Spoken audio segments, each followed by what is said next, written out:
What's up, y'all? It's Cool Hand Steve, and it's time for Volume 8 of Cool Hand Steve's Wild World of Sports.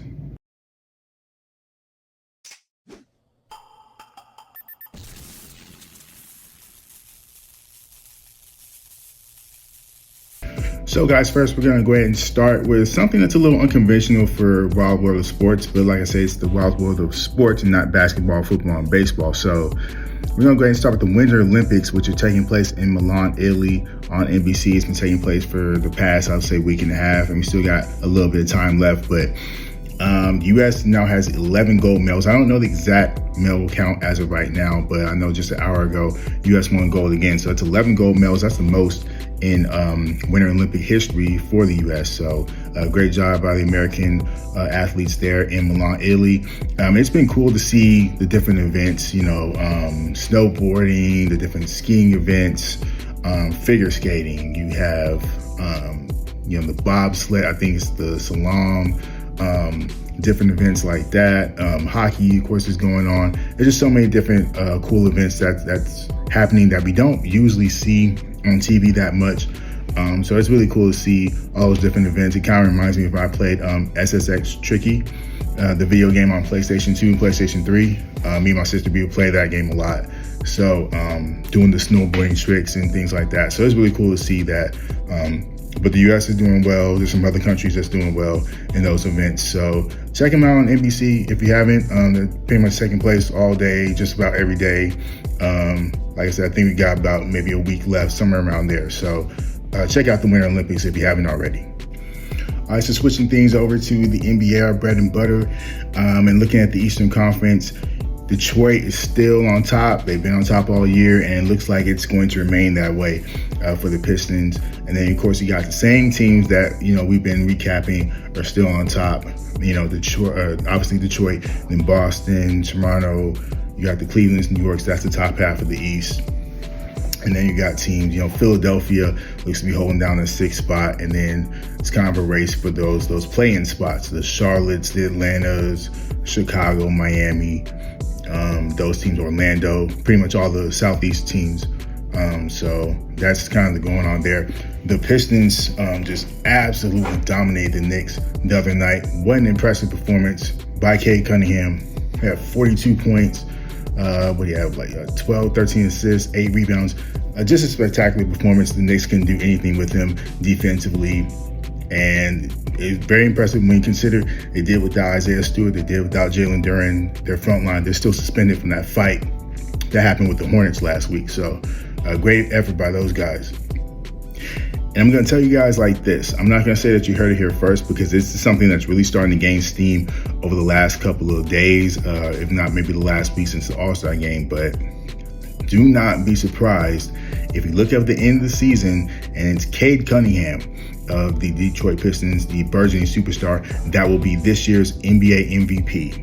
You're going to start to hear people saying it more and more, and for good reason. You look at his numbers, if you round him up, it's basically 26 points a game, about 10 assists a game, and 6 or 7 rebounds. Spectacular numbers for a team that's first in the East. When you look at the Pistons and where they were just 2 years ago, they were the worst team in the NBA 2 years ago. Just 2 seasons ago. Last year, they tripled their win total. They're the first team in NBA history to do that. And this year, they're on pace. They're already over 40 wins. We're barely over halfway through the season. They might be on pace for 60-plus wins. I think that's the pace right now. We'll see if they get that. But Cade Cunningham's absolutely spectacular. Obviously, you look at Shea. I still would have to say that he's number 1 if I had an MVP power ranking. But Cade is shooting up, and he's shooting up with a bullet. Now, part of the reason for that is you look at this new rule that the NBA has, which might be something that they look to change soon, because some of the NBA analysts and the NBA pundits are looking to maybe try to change some of this, because you're going to have a lot of high-profile players missing out on all NBA honors, on awards, and things like that. The new rule where, you have to play 65 games. Well, it's not that new. It's been around for a couple of years, but you have to play 65 games in a season to be eligible for all NBA teams and for awards, which can affect your player's paycheck, because, a lot of these guys, when you look at their contracts, they're very incentive laden. So if you make an all NBA team, you get a bonus for that. If you make MVP, you really get a bonus for that. Whichever team, defensive teams, most improved, and so on and so forth with the awards, you get a pretty substantial incentive for that. So, but you got players like, I believe, Nikola Jokic. If he's not ineligible, I think he's only got to miss like 1 or 2 more games, and he's ineligible. And we got about 26, 27 games left in the season. So that's very possible. I think Luka is, if he's not over that line, that 17 games missed line, he's close to it. You already saw LeBron, he missed over 17 games, so he's going to miss out on all NBA team for the first time in his career. So Shea, I believe right now, I think is still in single digits, but he's having some nagging injuries. He hasn't been back yet. Didn't play in the All-Star game, didn't play in the first game back for the Thunder. It's kind of indefinite as to when he'll be back. I figure he'll be back soon, but if he ends up missing a few more games, we have to bump him off that list for MVP, for all NBA, for this and that and the third. So you bump off Luka, Jokic, and Shea, which are probably the 3 names that are ahead of Cade Cunningham, then it's almost by default that you have to choose Cade. I'm arguing that even if those guys are healthy and eligible, that Cade should be in serious consideration for the MVP award. What he's done in Detroit is just phenomenal. He's a big guard. Nobody can really seem to stop him. He's very efficient shooting from the field. Great playmaker, great rebounder, great scorer. Doesn't seem to be somebody that baits for a lot of fouls. He can kind of mix it up with his game. Mid-range, he's a much better three-point shooter, and he can take to the rim at will, again, because of his size. So he's got the complete package. We see why he was drafted #1 overall a few years ago. We're seeing the full fruits of that labor. So the Pistons got them a real one, and they might have them an MVP, which I don't even know if they've ever had. So shouts out to Cade Cunningham for that. Now, when you look at the Western Conference, we'll take a look at the standings right here. Pretty much mostly the same thing again. I think we have a pretty good grasp on who the playoff and play-in teams are going to be in both conferences. You look at the West, it's OKC, San Antonio, right? Houston, Denver, the Lakers, Minnesota. That's like the top 6. It's pretty much been the top 6 all year. I don't think that's going to really change. It could, but I don't really see it. And then you look at the play-in teams. I don't think that's going to change. You got Phoenix, Golden State, the Clippers, whose side note, I've been talking about like MVPs. It's arguable, very, very arguable that Kawhi Leonard has been the best player in the league since around Christmas time. It's been remarkable to see him healthy. It's been great to see him healthy. And you're seeing what he can fully do when he is healthy.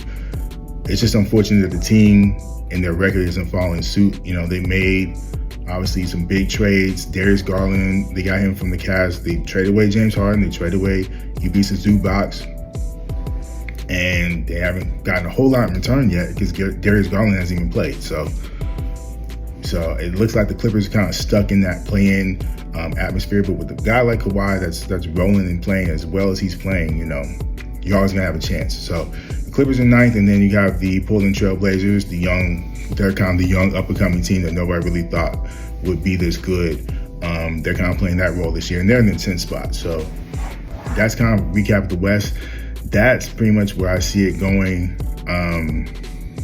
It looks like right now Denver could probably be the biggest spoiler to an OKC San Antonio Western Conference Finals, but that's what it's shaping to be. Thunder and Spurs, obviously they had some riveting games in this regular season, but the Spurs got the best of the Thunder in the regular season. We'll see if that translates to the playoffs. Obviously, they're a very inexperienced team when it comes to playoff play. The Thunder are the defending champions, so they'll have that advantage. But they got to get Shea healthy right now. And Jalen Williams, he's back now, but he was, out earlier in the year. Chet Holmgren's been mostly healthy, and he's a first-time All-Star, but he's had injury issues in the past. So these are things to kind of watch when it comes to the Thunder. They have kind of cooled off since that, white-hot start that they had to this regular season. Since then, they've been playing a little bit over 500 ball. They're still leading the pack in the West, and I don't think that's going to change, but just some things to watch with the Thunder. They're not running away with it quite like they were earlier in the year. But I think that's more of a testament to how good the Western Conference is, and it's a testament to, again, the injuries that they've suffered. So I still think we're on a collision course in the Western Conference Finals in May for a Thunder-Spurs matchup. All right, guys, and next we're going to talk about this tanking issue that's going on in the NBA regarding the bottom teams. The Utah Jazz, the Indiana Pacers. These are two teams that had players that were healthy, good enough to play. They were just healthy scratches because the team was trying to lose games so they can get possibly the top pick in the NBA draft this summer, and try to improve their lottery odds. Adam Silver, over the All-Star break, he ended up finding those teams, six figures each, and it's probably going to continue if more teams try to do it. Really try to get the message across that intentionally tanking quite like this, to this degree, is not okay. It's not acceptable. You still have fans that are trying to show up to these games, trying to support these teams. Even the bad ones, they still get some support as well. So not the greatest look for the league if you're trying to sit out your best players, and if you're trying to lose games this intentionally. So that's something that had to be addressed. They just had to do something about it to fix that problem. Now they're trying to talk about some key things to fix as far as the lottery goes, as far as try to curb this tanking problem. As you see here, stuff like they're going to flatten the lottery odds. So basically everybody's going to have pretty much similar odds to win the lottery. Teams can't pick top four in consecutive years, or if you have consecutive bottom four finishes, one of those years you're probably going to have to pick outside the top four. Whole bunch of different things that they're trying to implement, that they're discussing. I would imagine they're going to do some of these things, probably not all of them, but some of them. It seems to me that maybe the best course of action as far as to curb tanking, or just to stop it overall, because this has been happening forever. This is not a new thing with Adam Silver's NBA. This is happening with David Stern's commissioner and all the other commissioners before then. It's been happening for a long time, even before the lottery. Probably would have to take away the lottery, I would think so, just so you can stop more teams from tanking. Now, you're probably going to have those one or two that's at the bottom, if they have similar records, that's going to try to do so. You may have to implement some things to stop them from doing that, such as fines, like they're doing now, and other things. But that might be the best course of action. Kind of do things like the NFL does it. It's that way. But also, you may have to implement to where you can't tank for 3, 4, 5 years in a row. We're not going to have a process like the Sixers had. But you might cut off some of the teams that's kind of in the middle, those mediocre teams that win low to mid 30s a year, don't make the playoffs. I would say those are probably the teams low-key that need about as much help as the teams that are at the bottom. The teams that are at the bottom, they're going to have the better draft odds. Odds are they may have made a trade and they get 2 top 10 picks, something like that. So it's more likely that those teams get that. The teams that's in the middle, they kind of get the middle picks. They don't really get the guys that are going to be the superstars. So they're kind of stuck in purgatory. Those are the teams that need help. They're kind of getting that right now, because I know a few years ago they changed the odds to where those guys have better odds, those teams. But if you're taking away the lottery, obviously it's just going to go in order of the worst record to the best record.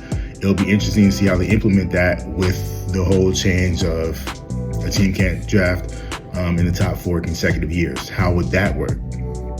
Don't know. Those are questions that need answers. We'll probably get more as the year goes on into the playoffs. We'll probably have a press conference about it. But yes, this is a problem that had to be resolved some way, at least a quick fix. And we'll have to see what the long fix is with the NBA. Now, speaking of things, we're going to go to college basketball, and we're going to go to this issue that's going on with Kansas star Darryn Peterson, the #1 recruit in the nation last year. He's only played in 15 of the 26 games that Kansas has played so far. So he's willingly sat out in 11 games. And of those 15 games that he's played in, he would play the first half and then he would sub himself out in the second half. Now, what they're saying is he has ankle issues, he has cramps, nagging little injuries and stuff like this is going on. But I've heard some people mention, he would sub himself out because of these issues, quote unquote, and then he would go to the bench and not really be laboring like a guy who's cramping would be laboring in. I'm sure a lot of us, if we had cramps, know very, very uncomfortable to deal with. With basketball players, they will have probably their legs stretched out. They have trainers working on it and this and that. Drink Gatorade, drink Pedialyte, drink whatever to try to get these cramps going down. But either way, whether that's really the issue or the issue is that he really just don't have that dog in him, that competitive spirit. I've heard some people say that he kind of looks a bit disinterested, like he just kind of doesn't want to really be there. He just so happens to be really good at basketball, so he does it. Either way, it's really a red flag, and it's a shame because you're looking at the numbers he's putting up. He's basically playing in half a game, and he's scoring 20 points, 21 points, 22 points. Mind you, college, they're playing 18 minutes, a half, 19 minutes, 20 minutes a half, because they have 2 halves, it's 40 minutes overall. So in a half a game, he's scoring 20 points, which if you prorate that to NBA numbers, it's more like he's averaging, 25, 26 points a half. Imagine a player scoring 25 points in a half. That's his average for the year, but he only plays half of every game. Or really, I would say half of 2/3 of the games, because he hasn't played in another about 40-45% of the games and stuff like that. So it's a situation that's a mess, but that's one of the things that kind of comes with NIL. This is why I say NIL isn't perfect, even though I am for it ultimately. This is kind of one of the perils of it. This is something that Kansas coach Bill Self he's been dealing with, and he's going to have to deal with for the rest of the year until he declares for the draft. One of those situations where it's just a mess either way. And so a lot of teams, I'm pretty sure over the summer, as the college basketball season comes to an end, we'll see how Darryn Peterson reacts to this. We'll see if he chooses to play in more games, and we'll see if he chooses to play in more full games, especially as the NCAA tournament comes along, which I'm pretty sure Kansas is going to make. They're one of the premier programs in college basketball, so we'll see how he reacts with that. If you see this in the tournament, it's really, really, really going to raise some questions about his competitive spirit and about his willingness to do this, because NBA teams are going to ask, well, if he's doing this in college on a shorter schedule, they only play 32 regular season games. Let's say they go to the national championship, that's 6 more games, a couple more games in the conference tournament. You're only playing about half the NBA season, and if you can only play in half of the games in that span, and in some of the games that you're playing, you're only playing half the games, what are you going to do when you get the big NBA contract? And you're playing 82-game regular seasons, and then you're playing in the playoffs if your team's good enough to make it. You're playing over 100 games a year. So what are you going to do then? Are you just going to flip the switch and all of a sudden we're supposed to believe that you're going to be this competitive spirit, this competitive warrior that wants to play in most of the games and not all the games? Questions I need answers. Legit questions, and those are questions that Darryn Peterson and his camp are going to have to answer. If he's really hurting and stuff like this, then I have to provide proof of that, because otherwise those questions might be answered. They might be answered true, and might not be the best thing for Darryn Peterson. So we will see how this situation unfolds as we go along in the coming months. But with that being said, guys, that's my time. Get in the comment section. Let me know what you thought on these certain subjects and this and that. Like, share, comment, subscribe. As always, hit the notification bell so you get notified whenever I drop a new video or a new short. With that being said, y'all can be anywhere else in the world, but you're here with me, and I appreciate that. And until next time, Gwen Steve out.